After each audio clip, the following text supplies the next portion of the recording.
The feeling of nostalgia that you describe, I think, used to be a feature of every single Freedom Day celebration. Everyone would recall fondly that day because of how momentous it was, as you described. So I'm interested when you think of Freedom Day as it's celebrated this year, do you think this is something that most South Africans still resonate with? Has the day sort of lost some of its sheen? I mean, just before this, interestingly, I was on Twitter and someone was posting a screen grab of two different Freedom Day commemorations happening. One was by the Economic Freedom Fighters, South Africa's third largest party. The other one, the president, Cyril Ramaphosa, was speaking. The EFF one only had like 3,000 viewers. Ramaphosa's one only about 800 viewers. And they were posting this as a sort of a jab at Ramaphosa to say, oh, look, the EFF, more viewers. But, for both of them, it's still a shockingly low amount of attendance. I mean, virtual, and obviously there's tremendous barriers to most South Africans being able to attend virtual events. But I think sort of suggests that for a lot of South Africans, this is just now a public holiday. Yeah, absolutely. No question. And of course, increasingly, I think nostalgia is not appropriate for the South African context. So I'm trying to prepare for a little talk that I have to give, and I've been reading Michelle Wright, whose work I haven't been that familiar with, and she talks about the physics of Blackness, right? And so she's talking about this idea of critiquing the Black Atlantic, so critiquing this idea that Black people's histories begin with this Middle Passage, that time is linear, and that if you begin to talk about Black people in the New World as only having begun that existence through the Middle Passage, what you do is you feed in, you're buying into this idea that time is linear and that the progress of any people is marked by time's progression in this direction. And I find that stuff really fascinating. I think it's really interesting to think about, time in that sense. And so if you apply that to a whole range of contexts, what she then says is she critiques the idea of the present. And she says, if you think about it, time as the now, and if you think about time as the now in the sense of time as something that expands, right? If you think about the laws of physics. So what we know now is also informed by what has happened and what we can imagine forward will happen. So we can't bring nostalgia to this moment because we know that the present moment in which we sit is one of deep poverty, deep inequality, one in which the past has already happened. And so we can't pretend as though nostalgia is an appropriate response to what we are living with at this moment. So those displays, I think, are hollow. They're kind of celebrations of a freedom that hasn't fully arrived. And I don't think any of us expected that freedom would have arrived within 30 years, given the incredible levels of inequality with which we knew we were faced, and more importantly, the resistance we knew we would face from capital.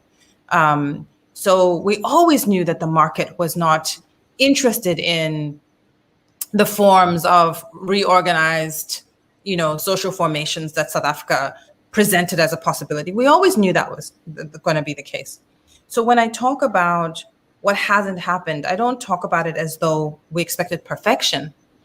But I do think to think about the now as a moment in which we also know what has happened in the past is really, really important. I don't know if I'm getting too theoretical or if I'm making myself clear, but it does seem as though nostalgia is the wrong way to think about it. And so that's why I'm careful and guarded in saying nostalgia for me at a personal, emotional, level. But to think about nostalgia more broadly is not appropriate. And I think that's where all of these political parties are stuck. They retreat consistently into nostalgia, which is easy when you've got such a clear narrative as South Africa, but it's too easy. Right. I think I saw yesterday there was a protest in Johannesburg where the ANC was standing on the side of the street, demanding that this one road must be renamed after Winnie Mandela. And there were a couple of responses to it, but one was that this is kind of what nationalist movements can resort to, right? This kind of, you draw out, okay, we gotta let the people talk about Winnie Mandela, because maybe that will get them fired up. And then the other one is like, the ANC runs the city of Johannesburg, and it actually did announce in 2018 that they were going to rename that road after Winnie Mandela. So why they are protesting? And this gets to your point of the kind of the hollowness. For everybody, it's also very clear that these things are quite hollow. But I want to ask this one other question about the present, the now, which is that some people argue that we've sort of reached the end in South Africa of a kind of a project that is run by a nationalist movement, and they're sort of describing what they refer to as, we're already in a moment of post-national liberation, like we're beyond the politics of the national movement.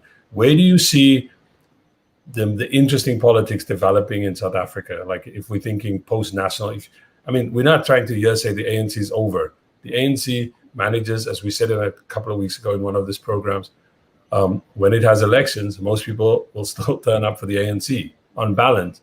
But we have to. But in terms of politics and in terms of how we feel about the present, where do we see those interesting politics happen that can make us imagine something else other than this that we've inherited? I don't know. I honestly have no idea. I think that's a good question for William, who's living in South Africa, who's reporting, who has views on these things because he's in touch with people. I honestly, I feel at my wit's end with South African politics, because of the dominance of the ANC and because its absolute refusal to reform itself in any way. I mean, that's not going to happen. But it will continue to be the dominant party for a very long time because of the absence of any credible opposition. So I actually, that's a really good question, Sean. What's your sense, William? What's your sense of this? I think my sense, I'm in a similar position to you where I also have no idea what it might be. I think whatever it is, what I can say is that whatever it is, it will be unexpected. I think no one will predict what it would be. And I think the important thing is that I think a lot of us expect that the politics, which will transcend the national liberation politics, is going to be something progressive. Whereas I think what is probably even more likely is that it might be something progressive. It might be something right wing. I think, for example, if you look at today, one of the top trending tweets in South Africa, and Twitter is not by any account an all-encompassing measure of actual sentiment on the ground, but one of the top trending tweets is foreigners